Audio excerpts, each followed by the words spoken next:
nze Mawanda Alan, speaker w'ekibuga kya Mukono ky'amasekati. Kakati olutuula lwa kanso lwe lukiiko olusinga obunene mu kanso wano. Olwaleero mpaliriziddwa okufulumya aba sergeant at arms kubanga etteeka ligamba aba sergeant at arms naye bo kye bakoze bansindikidde bawooza ba musolo. Ate ensi omanyi abawooza b'omusolo si baganzi mu nsi muno. Kakati abantu bange be nayise bw'obudda bwe balaba ebyambalo nga batandika kunoonya layisinsi kunoonya biki kati ne ndowooza nti batadde abantu babe ku bunkenge. Ne mbasaba era leero ne nsaba secretary avunaanyizibwa ku security y'ate nga ye vice chairman ne ssentebe w'akakiiko ka security be baba bankuuma olwaleero. Ne wabaayo ne bakansala babiri abayiwaddeyo kikola bali ne mbafulumya nga lwaki basooke banfunire abantu abatuufu etteeka lyogera ku bayita sergeant at arms. Era omuntu oyo ne bwe aba akwata abantu abakwata in a reasonable way singa okiraba ne mu parliament. So bw'owoono eyamanyire okunyoolagana n'abantu oyinza omugamba nti oyo afulumemu katono n'anyoola munyoola ensingo. So security yange ate era ne security y'abamembers bange gye mbadde nsinga okutunuulira. Naye ekikoze bulungi town clerk aŋŋambye ensonga eyagenda gikolako bunambiro. Secretary wa Finance and Planning Mukono Central Division. Ku nsonga ya speaker yabadde agezaawo okuwabula engeri ba sergeant at arms oba abasirikale ba kanso gye bajjamu nga tebambala bulungi. Ndowooza nti abadde agezaawo okujjukiza town clerk okufuba okulaba nga basajja at arms abagulira ebyambalo byabwe kuba mu budget bude ebyambalo mwebiri twabiteekamu era ne ssente nesekibwako omuwendo.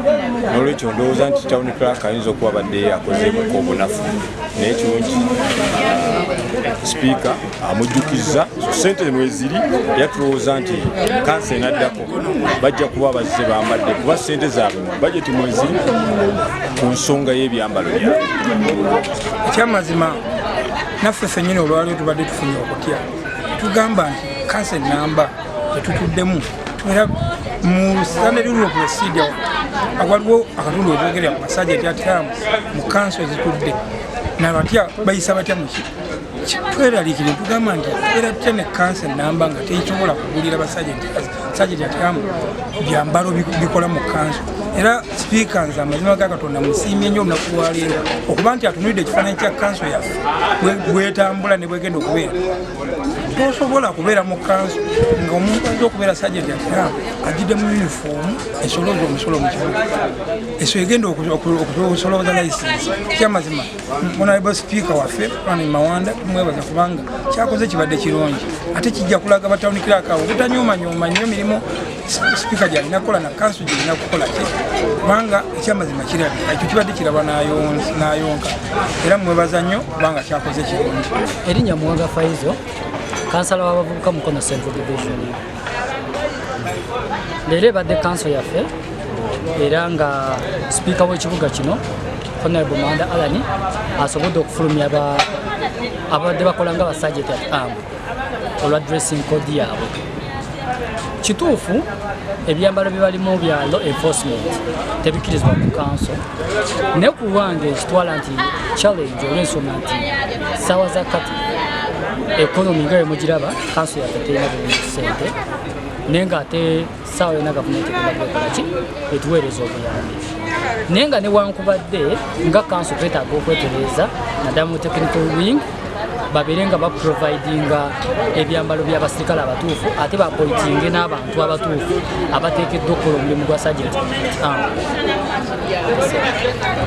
Speaker akikoze ng'ayagala kumanyisa bakikwatako naddala town clerk nti ateeka okuwa abantu engoye ezibawulako nga bali mu field eri okunoonya emisolo ng'ezinaakola mu kanso.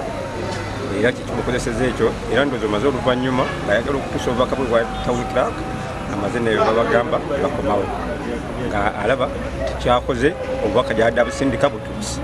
Era ekyo kijja tukola bulungi mu kanso eddako bagenda kuba nga bawadde engoye ezikola nga ba sergeant at arms mu kanso. Ebintu ekyamazima abantu abo be bakola mu field y'okusolooza omusolo olwaleero bw'obaleeta mu kanso nga bali mu attires zirimu ze bambala nga bali mu field balina ne siilu bajje batule mu kanso batandike okuba bebatwetera wali eri message in case nga luwa ina kyakola ki kyagamba speaker. So wabaawo embeera y'okutiisatiisa omuntu oli ali mu gallery alaba ekifaananyi kirala alaba omuntu amuggalirawo ekizimbe omusolo oguganye ate nga alaba gamba tekiba tekivaayo bulungi. Ekyamazima abadde speaker abadde akubiriza abadde alina okubasindikako wabweru basobole okukomawo tusobole okuwa warning town clerk kuba ekyamazima town clerk alina okufuna sente abantu abafuna ebyambalo balina okugiramu nkiwagira 10 ku kinnaakyo kuba we tukola bwe tutyo oba oli awo wanaabawo enkyukakyuka next time.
Era kakusa sebutawulira n'omuwanika nti abantu baabo bakoleddwako era bali comfortable and we pledge unless there is any other question or possibility I will not answer naye Honorable Speaker please for the interest of time. Honorable members, tutwagala nnyo kuleeta mpisa wano ya kwogeza bakikugu mu kanso abaliko mu kolini kanse webidenti nalubizenga. So I already wrote that matter goes back to Musalio yaliyo ebamala ku kansala nekulira abana b'obusuubuga twahono ng'agamba ye minisita wangulo naguli kanso muno kakasa simanyi era simanyi Mukono musaba abatulageko wawasobola okutuula batulasaidde era batulasaidde. Honorable Chimba, I have got your point. Lebota yongera kusoma teeka kimalayo. Eyanza Mr. Speaker. You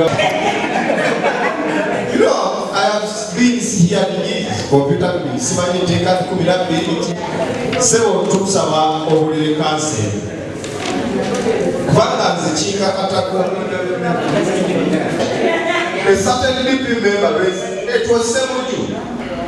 The president for the Democratic Party is this side and then the members of his are seated ngapita mu ntebe Mr. Speaker njagala okwanukula ekibuuzo kyosabye okutangaza kansi naye njagala okukasalayo kukiyimba nti owekitiibwa Mpaha tawulirizanga nakuwadde n'akabunakeddaka okubeera bisawa kunakulera Sebo Speaker ey'ofiisi y'obudde njagala okubya ekitiibwa Sebo asomye amateeka olagakooti nga n'agamalayo atusasire kusasira etteeka lireme kutuukira ku Honorable Asuulo omukulu pulezidenti akaiteekako n'obukodo bino tannakala n'olwekyo Sebo ekyo nakyo is underway and I will be reporting to you after that meeting.